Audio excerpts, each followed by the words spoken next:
नमस्कार बच्चों, एक बार फिर से आप सभी का स्वागत है आपके अपने YouTube channel the PCM vision में। आज के इस वीडियो में हम लोग क्लास 11 हिस्ट्री के मॉडल पेपर सेट 2 को डिस्कस करेंगे बच्चों, जो आपके 8 मई को होने वाले बोर्ड एग्जाम की दृष्टि से बहुत ही ज्यादा महत्वपूर्ण है और यहां से बहुत सारे प्रश्न आपके बोर्ड एग्जाम में डायरेक्ट देखने को मिलेंगे। तो आप लोग वीडियो पे अंत तक बने रहिएगा और वीडियो अच्छा लगे तो वीडियो को लाइक करके दोस्तों में शेयर अवश्य करिएगा।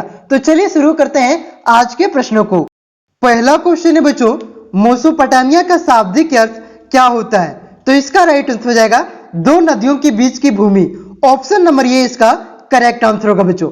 पिछला सेट में हम लोगों ने पढ़ा था कि जो मेसोपोटामिया की सभ्यता है वो आपका दजला और फरात इन दो नदियों के बीच में स्थित था। तो दो नदियों के बीच की ही भूमि को ही क्या कहा जाता है? मेसोपोटामिया कहा जाता है। ठीक है, इस वजह से इस सभ्यता का नाम क्या पड़ा? मेसोपोटामिया की सभ्यता। तो ऑप्शन नंबर 1 इसका करेक्ट आंसर होगा।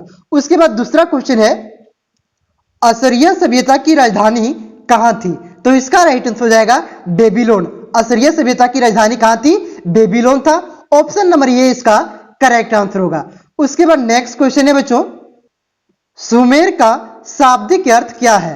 तो इसका राइट आंसर हो जाएगा ईंटों से बने शहर को। ईंटों से बने शहर को क्या कहा जाता है? सुमेर कहा जाता है बच्चों। जिस प्रकार से अभी देखा कि मेसोपोटामिया का शाब्दिक अर्थ क्या होता है? दो नदियों के बीच की भूमि। ठीक है, उसी प्रकार से सुमेर का शाब्दिक अर्थ क्या होता है? ईंटे से बने शहर। ठीक है, ऑप्शन नंबर 1 इसका राइट आंसर होगा। उसके बाद देखिए अगला क्वेश्चन है इसका, मेसोपोटामिया की सभ्यता में जो पट्टिकाएं पाई गई है उनमें किन जानवरों के चित्र की प्रधानता है? तो इसका राइट आंसर जाएगा बेल, रोटियां, ठीक है, और मछलियां। ये जो आपका है तीनों की प्रधानता है बच्चों, इसलिए इसका राइट आंसर क्या हो जाएगा? ऑप्शन नंबर डी, इनमें से सभी। उसके बाद देखिए अगला क्वेश्चन है, कुम्हार के चाक का आविष्कार किस सभ्यता की देन है? तो इसका राइट आंसर हो जाएगा मेसोपोटामिया की सभ्यता। ऑप्शन नंबर डी इसका राइट आंसर हो जाएगा। जो कुम्हार का चाक का आविष्कार हुआ था बच्चों, वह किस सभ्यता में हुआ था? आपका मेसोपोटामिया की सभ्यता के लोगों ने ही क्या किया था? कुम्हार की चाक का आविष्कार किया था। ठीक है, देखिए सिंधु घाटी सभ्यता से आपका कुम्हार का चाक मोहनजोदड़ो से मिला था। ठीक है, लेकिन इसका आविष्कार पूछा जा रहा है, इसका आविष्कार किसने किया था? मेसोपोटामिया की जो सभ्यता के लोग हैं उसने इसका आविष्कार किया था। ठीक है, तो कंफ्यूज नहीं होता है, सिंधु घाटी सभ्यता से कुम्हार का चाक पाया गया था, लेकिन इसका आविष्कार आपका मेसोपोटामिया की सभ्यता से हुआ था। उसके बाद देखिए अगला क्वेश्चन है आपका, मेसोपोटामिया की प्रमुख उपज वाले फसल कौन से हैं? तो इसका राइट आंसर हो जाएगा गेहूं। क्या हो जाएगा इसका राइट आंसर? गेहूं। ऑप्शन नंबर 1 इसका करेक्ट आंसर होगा। देखिए बच्चों मेसोपोटामिया की प्रमुख फसल में आपका जो भी आता था, ठीक है, मटर भी आता था, गेहूं, लेकिन सबसे ज्यादा उपज किसका होता था?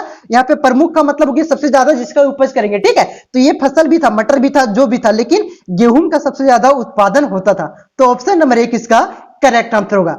थोड़ा सा आप लोग यहाँ पे ध्यान दीजिएगा बच्चों, आप लोगों ने सुना होगा जो क्लास 10 और क्लास 12 के जो बोर्ड एग्जाम हुए हैं उसमें मॉडल पेपर के क्वेश्चन का काफी ज्यादा वेटेज था। लगभग 50 से 60% क्वेश्चन आपके मॉडल पेपर से हूबहू पूछे गए थे। और आपका जो टर्म 2 का एग्जाम हुआ था उसमें लगभग 90% क्वेश्चन आपका मॉडल पेपर से ही पूछा गया था बच्चों। ठीक है, तो आप सभी का टर्म 2 का तो एग्जाम होगा ही नहीं, सिर्फ टर्म 1 का एग्जाम होगा। तो टर्म 1 का जो मॉडल पेपर जारी किया गया है वहां से आप सभी का भी लगभग 50 से 60% क्वेश्चन मॉडल पेपर से ही पूछे जाएंगे।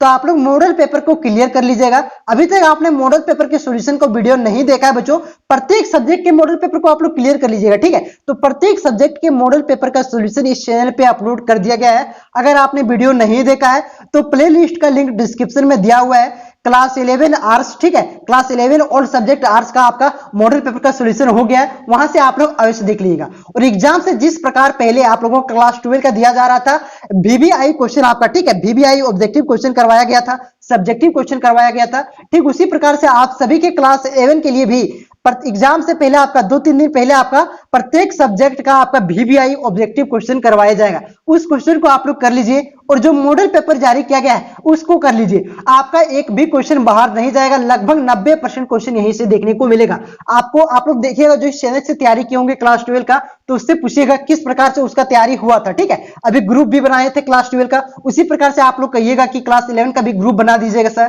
ठीक है, टेलीग्राम ग्रुप, तो वहां पे मैं क्लास 11 का भी ग्रुप बना दूंगा, वहां से काफी ज्यादा हेल्पफुल हुआ था, एक दूसरे से बच्चे मदद भी कर रहे थे। ठीक है, उसी प्रकार से आपका भी मदद हो जाएगा। ठीक है बच्चों, तो आप लोग जो मैं करवा रहा हूं मॉडल पेपर, ठीक है, मॉडल पेपर, और साथ ही साथ एग्जाम से पहले 2 दिन पहले आपका प्रत्येक सब्जेक्ट का लगभग 50-50 VVI MCQ क्वेश्चन करवाएंगे, उसको कर लीजिए। इससे बाहर आपका एक भी क्वेश्चन नहीं जाएगा, ठीक है। तो अभी तक आपने हमारे चैनल को सब्सक्राइब नहीं किया है तो चैनल को सब्सक्राइब कीजिएगा बच्चों, और आपको जो भी वीडियो में कोई भी डाउट हो तो कमेंट करके अवश्य बताइएगा, ठीक है। तो चलिए फिर से आते हैं हम लोग प्रश्नों पर। देखिए बच्चों, 7वां प्रश्न आपका है, झूलते हुए बाघ किस सभ्यता की देन थी? तो इसका राइट आंसर हो जाएगा बेबीलोन की सभ्यता। ऑप्शन नंबर 20 का करेक्ट आंसर होगा। यही क्वेश्चन आपसे घुमा करके पूछा जा सकता है कि झूलता हुआ बगीचा कहां पे स्थित है? तो कहां पे स्थित है? बेबीलोन में स्थित है, ठीक है। तो इस क्वेश्चन का आपको option number B correct answer होगा। उसके बाद देखिए अगला क्वेश्चन है, उसी से रिलेटेड है कि बेबीलोन में झूलते हुए बाघ का निर्माण किस शासक ने करवाया था? तो किसने किया था? नबूकदनेस्सर ने करवाया था, ठीक है, नबूकदनेस्सर ने करवाया था। ऑप्शन नंबर ए इसका करेक्ट आंसर होगा, नबूकदनेस्सर इसका राइट आंसर होगा बच्चों, ठीक है। उसके बाद देखिए अगला क्वेश्चन है, किस पुस्तक में जल प्लावन की घटना आती है? तो इसका राइट आंसर हो जाएगा बाबल में। ऑप्शन नंबर 1 इसका करेक्ट आंसर होगा। उसके बाद देखिए 10वां प्रश्न है, मिस्र की सभ्यता का विकास किस नदी के किनारे हुआ? तो इसका राइट आंसर है, देखिए बच्चों मिस्र की सभ्यता पूछ रहा है, तो मिस्र की सभ्यता किस नदी के किनारे हुआ? नील नदी के किनारे, ठीक है। और मेसोपोटामिया की सभ्यता का विकास किस नदी के किनारे हुआ था? दजला और फरात, इन दोनों नदियों के बीच में आपका मेसोपोटामिया की सभ्यता का विकास हुआ था। और सिंधु घाटी सभ्यता का आपका सिंधु नदी के किनारे हुआ था। मिस्र आपका नील नदी और दजला और फरात के बीच में आपका मेसोपोटामिया का विकास हुआ था, ठीक है। उसके बाद देखिए सारा पॉइंट आपको याद रखना। 11वां प्रश्न है आपका, रोमन साम्राज्य में नाइट किन्हें कहा जाता था? ये बहुत ही ज्यादा VVI क्वेश्चन है, सेट 1 में भी आपका इस प्रकार का क्वेश्चन था बच्चों, ठीक है। तो रोमन साम्राज्य में नाइट किन्हें कहा जाता था? अश्वरोहियों को कहा जाता, मतलब घुड़सवारियों को कहा जाता। ऑप्शन अश्व का मतलब ही घोड़ा होता है ना, तो घुड़सवारियों को अश्वरोहियों को ही कहा जाता था। ऑप्शन नंबर 1 सी इसका करेक्ट आंसर होगा। उसके बाद देखिए अगला क्वेश्चन है आपका, जब रोम जल रहा था तो रोम का कौन सा शासक बांसुरी बजा रहा था? तो कौन सा शासक बांसुरी बजा रहा था? नीरो। ऑप्शन नंबर सी इसका करेक्ट आंसर होगा। उसके बाद देखिए अगला क्वेश्चन है आपका, पेपीरस कहां पाया जाता है? तो पेपीरस आपका कहां पे पाया जाता है? नील नदी के किनारे। ऑप्शन नंबर ए इसका करेक्ट आंसर होगा, नील नदी के किनारे आपका पेपीरस पाया जाता है। उसके बाद देखिए अगला क्वेश्चन है आपका 14 नंबर का, रोम का इतिहास किसने लिखा? तो किसने लिखा था? टाइटस लिवी ने रोम का इतिहास लिखा था। ऑप्शन नंबर ए इसका करेक्ट आंसर होगा। उसके बाद देखिए अगला क्वेश्चन है आपका बच्चों, जुलाई माह का नाम किसके नाम पर पड़ा था? तो किसके नाम से? देखिए यहां से जुलाई तो जूलियस सीजर से आपका मैच कर रहा है ना, मैच कर रहा है कुछ वर्ड, जूलियस सीजर और आपका जुलाई। तो देखिए बच्चों जुलाई के नाम किसके नाम पर पड़ा था? जूलियस सीजर के नाम पर पड़ा था। और अगस्त आप लोगों से पूछा जाए, देखिए तो अगस्त किसके नाम पर पड़ा था? अगस्तस से, ठीक है। तो देखिए अगस्त आपका अगस्तस से और जुलाई आपका जूलियस सीजर से, नाम से ही मैच कर जा रहा है आपका। अगस्त से अगस्तर और अगस्तस और आपका अगस्त, ठीक है, जैसे जुलाई और जैसे आपका जूलियस सीजर। उसके बाद देखिए अगला क्वेश्चन है आपका, रोमन साम्राज्य के राजनीतिक इतिहास के मुख्य 3 खिलाड़ी थे। तो 3 खिलाड़ी कौन कौन थे? यहाँ पे 3 आपको ऑप्शन में दिया है, सम्राट, अभिजात वर्ग और सेना। 3 ही पूछा है तो तीनों आपका यहाँ पे दिया हुआ है, इसलिए इसका राइट आंसर क्या हो जाएगा? उपयुक्त सभी। ये 3 मुख्य खिलाड़ी थे आपका, सम्राट, अभिजात वर्ग और सेना। चलिए 17वां प्रश्न पर आते हैं। 17वां प्रश्न आपका है, दिनारियस क्या था? तो इसका राइट आंसर हो जाएगा आपका चांदी का सिक्का। दिनारियस क्या था आपका बच्चों? चांदी का सिक्का था। ऑप्शन नंबर 20 का करेक्ट आंसर होगा। उसके बाद 18वां प्रश्न है, निम्नलिखित में से किसे रोमन साम्राज्य का हृदय कहा जाता है? तो भूमध्य सागर को आपका रोमन साम्राज्य का हृदय कहा जाता है बच्चों। ऑप्शन नंबर सी इसका करेक्ट आंसर होगा। उसके बाद नेक्स्ट क्वेश्चन है, स्पेन डैश के व्यापार के लिए प्रसिद्ध था? तो स्पेन किसके व्यापार के लिए प्रसिद्ध था बच्चों? तो जैतून के तेल के लिए, ठीक है, जैतून के तेल के लिए आप व्यापार के लिए आपका स्पेन प्रसिद्ध था, फेमस था। ऑप्शन नंबर 1 किसका करेक्ट आंसर होगा। यहां पे सिर्फ आपको जो विदेशी सभ्यता था बच्चों उसके बारे में पढ़ना है। क्लास 12 का आपका पहला जो चैप्टर है ईट मनके तथा अस्थियां, ठीक है, वहां पे आपको सिंधु घाटी सभ्यता के बारे में पढ़ना है, तो ठीक है। उसके बाद देखिए अगला क्वेश्चन है, पेपायरस और पेपिरस, ठीक है, तो ये पेपायरस और पेपिरस दोनों एक ही, ठीक है। तो इसका ये क्या है? तो इसका राइट आंसर जाएगा, ये क्या है बच्चों? पौधा है, ठीक है। पेपायरस क्या है? आपका एक पौधा है। ऑप्शन नंबर 20 का करेक्ट आंसर होगा। उसके बाद देखिए अगला क्वेश्चन है, हजरत मोहम्मद का जन्म कब हुआ था? तो हजरत मोहम्मद का जन्म कब हुआ था? 570 ईस्वी में हुआ था बच्चों। ऑप्शन नंबर 20 का करेक्ट आंसर होगा। उसके बाद देखिए अगला क्वेश्चन है आपका, अगला क्वेश्चन में आने से पहले इसमें थोड़ा इंपॉर्टेंट पॉइंट आप लोग ध्यान रखिएगा, ठीक है। हजरत मोहम्मद का जन्म कहां पे हुआ था? मक्का में हुआ था। और कब हुआ था बच्चों? 570 ईस्वी में। आपसे क्वेश्चन पूछा जा सकता है कि हजरत मोहम्मद का जन्म कहां पे हुआ था? तो मक्का में हुआ था। और इस्लामिक धर्म का संस्थापक कौन है? कमेंट करके बताइए। इस्लाम धर्म का संस्थापक कौन है? कमेंट करके बताइए आप लोग, ठीक है। उसके बाद देखिए अगला क्वेश्चन है, पैगंबर मोहम्मद साहब का वास्तविक नाम क्या था? तो क्या था बच्चों? हसन था। पैगंबर मोहम्मद साहब का वास्तविक नाम क्या था? हसन था। ऑप्शन नंबर 20 का करेक्ट आंसर होगा। उसके बाद देखिए जिम्मी किसे कहा जाता था? तो ईसाइयों और यहूदियों को क्या कहा जाता था? जिम्मी कहा जाता था। ऑप्शन नंबर सी इसका राइट आंसर होगा। उसके बाद अगला क्वेश्चन है 24 नंबर का, हिजरी संवत का आरंभ कब से होता है? तो हिजरी संवत का आरंभ कब से होता है? 622 ईस्वी से होता है। ऑप्शन नंबर 1 इसका करेक्ट आंसर होगा। उसके बाद देखिए अगला क्वेश्चन है, अल रुबनी ने किस पुस्तक की रचना की थी? देखिए अल रुबनी तो आपका 140 के आसपास पुस्तक की रचना क्या था, लेकिन ऑप्शन के अनुसार आपका इनमें से कौन सी पुस्तक की रचना क्या था, सो आपसे पूछा जा रहा है। तो तहकीक ये हिंद की रचना क्या था? अल रुबनी ने, ठीक है। ऑप्शन नंबर डी इसका करेक्ट आंसर होगा। और आप लोग कमेंट करके बताइए बच्चों, जो अल बुरूनी है, ठीक है, ये कौन से देश के जो थे, कहां के थे, आप लोग कमेंट करके वो बताइएगा। क्वेश्चन आपसे पूछा जा सकता है, ठीक है, ये कौन से देश के निवासी थे, ठीक है। उसके बाद देखिए अगला क्वेश्चन है, नई फारसी कविता का जनक किसे माना जाता है? तो नई फारसी कविता का जनक किसे माना जाता है? रुदकी को। किसे?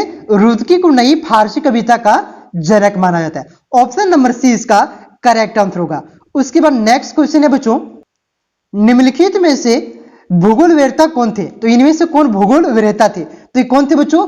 अल ख्वारिज्मी। जो ये आपका ऑप्शन नंबर सी है, ये आपका एक भूगोल वेत्ता थे। अल ख्वारिज्मी आपका जो है बच्चों, वो आपका एक भूगोल वेत्ता थे। ऑप्शन नंबर सी इसका करेक्ट आंसर होगा। उसके बाद देखिए अगला क्वेश्चन है, मोहम्मद साहब की पत्नी का नाम क्या था? तो खदीजा जो है आपका, वो मोहम्मद साहब की पत्नी का नाम था। और अमीना कौन थी बच्चों? ये मोहम्मद साहब की आपका माँ था, ठीक है। तो मोहम्मद साहब का पत्नी का नाम खदीजा था और उसकी माँ का नाम अमीना था, ठीक है। उसके बाद देखिए अगला क्वेश्चन है, किसने दूरबीन और कुतुब नुमा का आविष्कार किया था? तो किसने? चीनियों ने आपका दूरबीन और कुतुब नुमा का आविष्कार किया था। ऑप्शन नंबर 20 का करेक्ट आंसर होगा। उसके बाद देखिए अगला क्वेश्चन है, गजनी संतुलन का संस्थापक कौन था? तो कौन थे? मोहम्मद गजनवी था। ऑप्शन नंबर सी इसका राइट आंसर हो जाएगा कि मोहम्मद गजनवी ने ही आपका गजनी संतुलन का स्थापना किया था। उसके बाद देखिए अगला क्वेश्चन है आपका, लुई 14वां के निरंकुशतम राजतंत्र को किसने संभव बनाया था? तो इसका राइट आंसर हो जाएगा रिसलू और मेजारिन, ठीक है। इन दोनों ने ही लुई 14वां के निरंकुशतम राजतंत्र को संभव बनाया था बच्चों। तो ऑप्शन नंबर सी इसका करेक्ट आंसर हो जाएगा रिसलू और मेजारिन। उसके बाद देखिए अगला क्वेश्चन है आपका, समानती व्यवस्था का मुख्य आधार क्या था? तो इसका राइट आंसर हो जाएगा ऑप्शन नंबर सी बी सेवा। समानती व्यवस्था का मुख्य आधार क्या था? सेवा था। उसके बाद नेक्स्ट क्वेश्चन है बच्चों, डॉन किकजोट उपन्यास में किस वर्ग का प्रमुखता से चित्रण किया गया है? तो इसका राइट आंसर हो जाएगा नाइटों का। किसका? नाइटों का प्रमुखता से चित्रण किया गया है। किसमें? डॉन किकजोट उपन्यास में। ऑप्शन नंबर 1 इसका करेक्ट आंसर होगा। उसके बाद देखिए 34वां प्रश्न है आपका, रोमन चर्च का प्रधान कौन होता है? तो रोमन चर्च का प्रधान कौन होता है बच्चों? पोप। जिस प्रकार से पुजारी होता है ना, उसी प्रकार से जो चर्च का प्रधान होता है उसे क्या कहा जाता है? पोप कहा जाता है। तो ऑप्शन नंबर 1 इसका करेक्ट आंसर होगा। उसके बाद देखिए टाइथ किस प्रकार का कर था? ठीक है, तो टाइथ किस प्रकार का कर था बच्चों? तो ये आपका धार्मिक कर था। ऑप्शन नंबर सी इसका करेक्ट आंसर होगा। उसके बाद नेक्स्ट क्वेश्चन है 36वां प्रश्न, धर्म सुधार आंदोलन के सर्वप्रथम प्रवर्तक कौन थे? तो इसका राइट आंसर आएगा मार्टिन लूथर आपका धर्म सुधार आंदोलन के सबसे पहला प्रवर्तक थे बच्चों। ऑप्शन नंबर 1 इसका करेक्ट आंसर हो जाएगा। और मार्टिन लूथर आपका कौन से देश के थे? ये जर्मनी के थे, ठीक है, उसे भी आप लोग याद रखिएगा। उसके बाद देखिए आपका अगला क्वेश्चन है 37वां प्रश्न, धर्म सुधार आंदोलन की शुरुआत कहां से हुई? तो उसी से रिलेटेड क्वेश्चन है। तो इसके प्रथम प्रवर्तक कौन थे? मार्टिन लूथर था। तो ये कौन से देश के निवासी थे? तो जर्मनी का। तो वहीं से आपका धर्म सुधार आंदोलन प्रारंभ होगा। तो ऑप्शन नंबर 20 का करेक्ट आंसर होगा। धर्म सुधार आंदोलन कहां से प्रारंभ हुआ था? तो जर्मनी से हुआ था बच्चों। उसके बाद देखिए अगला क्वेश्चन है 38वां प्रश्न, समांतवादी अधिकृत व्यवस्था की सबसे छोटी इकाई थी? तो सबसे छोटी इकाई क्या थी? नाइट था। ऑप्शन नंबर 1 इसका करेक्ट आंसर होगा। उसके बाद देखिए 39वां प्रश्न है, गुलाबों की लड़ाइयां कहां हुई? तो गुलाबों की लड़ाइयां कहां पे हुआ था? इंग्लैंड में हुआ था। और यही इंग्लैंड आपका ब्रिटेन कहलाता है, ठीक है, यह यूनाइटेड किंगडम कहलाता है या तो यूके, ठीक है। तो तीनों नाम आप लोग याद रखिए, कंफ्यूज नहीं करेगा कि ऑप्शन में दे देगा यूनाइटेड किंगडम, अरे बेटा यूनाइटेड किंगडम कौन सी आ गया है यहाँ पे, पढ़बेड़ किए हैं। तो इंग्लैंड, यूनाइटेड किंगडम, यूके, ठीक है, ब्रिटेन, ये तीनों आपका एक ही देश का नाम है, ठीक है। तो गुलाबों की लड़ाइयां कहां पे हुई थी? इंग्लैंड में हुआ था। उसके बाद आखिरी क्वेश्चन है आपका, डिवाइन कॉमेडी के लेखक कौन है? तो इसके लेखक कौन है बच्चों? दांती, ठीक है। यहाँ पे क्या लिख दिया? दांती, ठीक है। तो ये दांती इसका राइट आंसर रहेगा। ऑप्शन नंबर 1 इसका करेक्ट आंसर होगा। क्या डिवाइड कॉमेडी के लेखक कौन है? दांते हैं। तो यहाँ पे 40 महत्वपूर्ण प्रश्न आपके मॉडल पेपर को मैंने करवाए बच्चों। इसके बाद अगर आपने कोई और सब्जेक्ट का मॉडल पेपर को नहीं देखा है तो डिस्क्रिप्शन में प्लेलिस्ट का लिंक दिया हुआ है, class 11 arts model paper solution लिख करके, ठीक है। उस पर आप लोग क्लिक कीजिए, प्रत्येक सब्जेक्ट के मॉडल पेपर का क्वेश्चन आपको मिल जाएगा और वहीं से आपको हिस्ट्री का मोस्ट इंपोर्टेंट क्वेश्चन जो 50 मैंने आपको बताया वो भी वहीं से आपको मिल जाएगा। तो प्रत्येक सब्जेक्ट का मॉडल पेपर और मोस्ट इंपोर्टेंट क्वेश्चन का आप लोग कर लीजिए, इससे बाहर आपका एक भी प्रश्न नहीं जाएगा। और वीडियो अच्छा लगा तो वीडियो को लाइक कीजिए, दोस्तों में ज्यादा से ज्यादा शेयर कीजिए। जितना ज्यादा बच्चों को आप लोग जोड़िएगा उतना ही ज्यादा मैं मोटिवेट होऊंगा और आपके लिए ज्यादा से ज्यादा वीडियो लेकर के आऊंगा और आपको ज्यादा से ज्यादा तैयारी करवाऊंगा। जिस प्रकार से क्लास 12 की तैयारी करवाया था, क्लास 12 के इतना अच्छा रिजल्ट इस बार जाने वाला है। जो बच्चे रेगुलर वीडियो को देखे होंगे आप लोग कमेंट भी जाकर के पढ़ सकते हैं प्रत्येक वीडियो में, ठीक है। जो मतलब लास्ट में आंसर की मैंने बताया है, प्रत्येक वीडियो में नहीं, आंसर की जो मैंने लास्ट में प्रत्येक सब्जेक्ट का बताते थे ना, वहां पे कि सर आपका ही क्वेश्चन आया, आपसे यहां से बाहर नहीं गया है, ठीक है। तो उसी प्रकार से आपका भी जाने वाला है। बस आपको फॉलो करना है, प्रत्येक वीडियो को आपको देखना है, एक भी वीडियो को स्किप नहीं करना है। वीडियो को स्किप करेगा तो थोड़ा घाटा में पड़ सकते हैं, ठीक है। तो चैनल पे नए हैं तो चैनल को सब्सक्राइब करके रखिए और वीडियो अच्छा लगा तो वीडियो को लाइक करके रखिए। मिलते हैं नेक्स्ट वीडियो में इंपॉर्टेंट क्वेश्चन के साथ। धन्यवाद।